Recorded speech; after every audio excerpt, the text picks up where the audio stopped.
Renaud Lavoie à la mise en échec. Comment ça va, mon cher Renaud?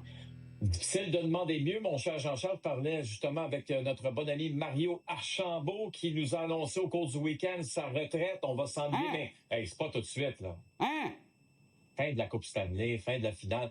Je lui ai dit, Mario, deviens consultant. T'es même pas au courant de ça. Ben oui, mais un mois plus tard, un mois après là, sa retraite, là, il va être au mois de juillet à quelque part. Mettons que l'an prochain, mois de septembre, on travaille ensemble. Il va manquer de monde. On pourrait l'engager. C'est ça que je dis. T'es pas sûr qu'on va travailler ensemble en septembre, toi? Non. J'ai dit, on va travailler ensemble au mois de septembre. Il va manquer de monde. Mario va dire, hey, il va lever le doigt. Il va dire, moi, sais-tu quoi, l'été, bel été, c'était le fun. Mais je suis capable de travailler une fois de temps en temps. De Snowro, ça? Il m'a pas dit ça. Ben ouais, mais il a écrit sur Facebook hier. Ça a passé sur Facebook. Je suis pas sur Facebook, mon tabasse-là. Ben, c'est ça. Visiblement, mon cher Renaud, le Canadien et les Leafs n'ont pas la même conception de protéger un capitaine. Il y a quelqu'un aujourd'hui qui m'a texté quelque chose d'intéressant. Puis, la prémisse, c'était les Canadiens étaient les Leafs avant l'arrivée de Shea Weber. Ouais, ça se tient. Ça se tient. Puis avant l'arrivée de Kent Hughes, Jeff Gorton, Martin Saint-Louis, ça se tient. On va aller voir, là. Moi, on va d'abord voir ce qui s'est passé au Centre Bell samedi, OK? Parce que ça a confirmé ce que j'ai toujours dit. La journée que tu vas vouloir t'en prendre au capitaine des Canadiens, bonne chance, OK?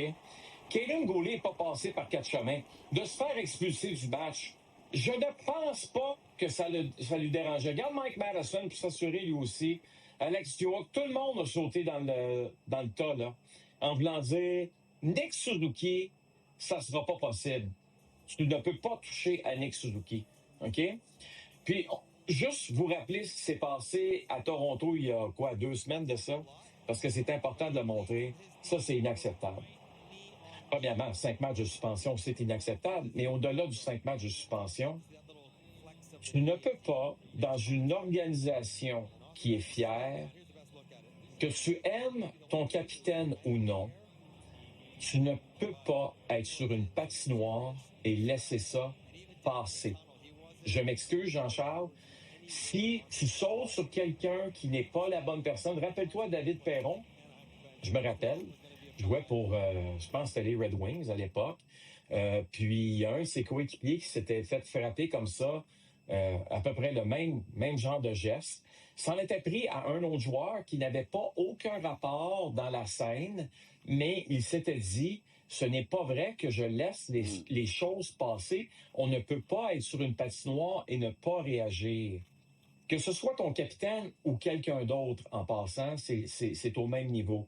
Mais moi, j'ai toujours dit, la journée que quelqu'un va vouloir s'en prendre à Nick Suzuki, ça va pas être une belle journée pour cette personne-là.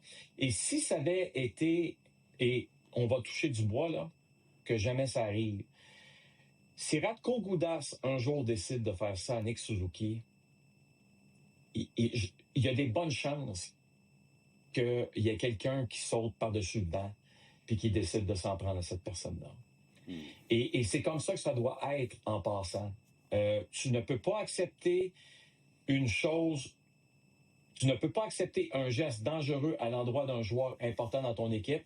Les Maple Leafs ont montré, Jean-Charles, quel genre d'organisation ils étaient, mais des fois, il faut aussi que l'abcès pète. On l'a vu avec Samuel Montembeault se faire frapper par Zach Cashin. C'est malheureux. C'était Dominique Ducharme qui était là à l'époque et tout ça. Tout le monde a perdu sa job. Il reste plus personne, là. À un moment donné, c'est plate, mais il y a certaines choses que tu ne peux pas accepter comme organisation. Ce qui est arrivé à Austin Matthews, c'est inacceptable. Chapeau Kaden Goulet qui a été expulsé de la rencontre. On s'en fout qu'il soit expulsé de la rencontre parce que c'est quoi? Il a réagi de la bonne façon. Chapeau les Canadiens qui ont beaucoup plus d'avenir dans les prochaines années grâce à ça que les Maple Leafs de Toronto. Un des meilleurs matchs de Goulet dans l'uniforme du Canadien, d'ailleurs, sans conteste, samedi soir. Il y avait la première étoile samedi, hein? Puis, c'est le meilleur joueur des Canadiens. Ouais, mais il y a plein de choses qui se sont passées. C'est ça qui arrive, là. C'est sans compter Mr. Saturday Night. En Samedi passant, soir. là, Cole a marqué son 60e but un samedi soir en carrière saison régulière. Sur les 161 buts, c'est 37 Incroyable. C'est de ses incroyable. buts un samedi. C'est fou. C'est fou. Aucun sens. Faut croire qu'il aime scorer à notre antenne. Puis c'est un gars intelligent. Y a-tu, oui ou non, une règle non écrite qui veut Bon, qu'on ne conteste pas un but lorsqu'un match est hors de portée dans la Ligue nationale de hockey? OK. Ça, samedi, ça a fait réagir. Il s'est tellement passé de choses, Jean-Charles, dans le match de samedi, là, on pourrait honnêtement passer 1 heure juste à repasser à travers tous les événements positifs ou négatifs. Là, ça dépend. Quand on parle de négatif, c'est du côté des Islanders dans cette rencontre-là. Il y a un événement, par contre, c'est le 8e but, celui de Zachary Bolduc, qui est marqué. C'est un soulagement devant son ancien entraîneur des Remparts de Québec, avec qui il a remporté, comme tu le sais très bien, la Coupe Memorial. Zachary nous a dit que lorsqu'il a marqué son but, Patrick lui a fait un petit sourire. OK, parfait, mais je peux te dire une chose, quand il y a eu, regarde là, il regarde en voulant dire... Puis Sérieux, pendant man? une bonne minute ou deux, il a regardé en voulant dire, je peux pas croire que tu fais ça. Puis, on a décidé de refuser le but, qui était la bonne décision.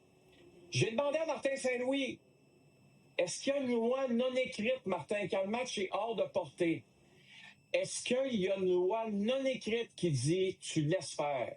Martin est parti à rire, il a dit Renaud, je l'ai déjà fait. Puis c'était au mois de décembre, le 31 décembre 2022, du côté des Capitals de Washington. On marque un but qui devenait le 7e but de cette rencontre, OK? Dans un match où le Canadien allait le perdre. Mais qu'est-ce que tu veux? Martin a contesté ce but-là de Johansson parce qu'il n'avait pas le choix de le faire. Et c'est la chose à faire. Alors, de dire que Patrick Roy manquait de classe, non. Patrick Roy a décidé de ne pas abandonner. On sait que le match est terminé. On sait que c'est fini.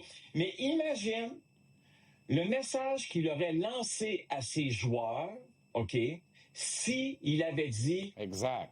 « Je m'en fous, j'abandonne. J'aime mieux voir Martin Saint-Louis contester à 7-2, puis j'aime mieux voir Patrick Roy contester à 8-3. À 7-3, ouais. Ou 7-3, peu importe. J'aime mieux voir des contestations pour dire moi, je continue de me battre. Tu n'as pas le choix en tant que coach, sinon tu vas perdre ta job. Et je répète que Patrick a gagné 1-0 hier contre les Blue Jackets de Columbus. Oui, à cause de ça aussi. Parce que tout le monde sur le banc, tout le monde connaît la relation entre Patrick et Zachary Bolduc. Ben oui. Si tout le monde ne connaît pas, si jamais il avait décidé de ne pas contester, tout le monde aurait été au courant de, entre guillemets, l'amour qu'il avait pour Zachary. Parce que c'est sûr que Patrick a de l'amour pour Zachary. Mais en tant que coach dans la Ligue nationale, c'est dommage, mais il y a certaines choses que tu ne peux pas laisser passer. Martin Saint-Louis ne s'est pas trompé il y a 3 ans ou 4 ans, comme Patrick Roy ne s'est pas trompé dans le match de samedi. Ce qui est différent, c'est le contexte de ces deux personnes-là qui s'aiment beaucoup, qui ont gagné ensemble. C'est tout. S'il n'y a pas de contexte, qu'est-ce que tu veux que je te dise?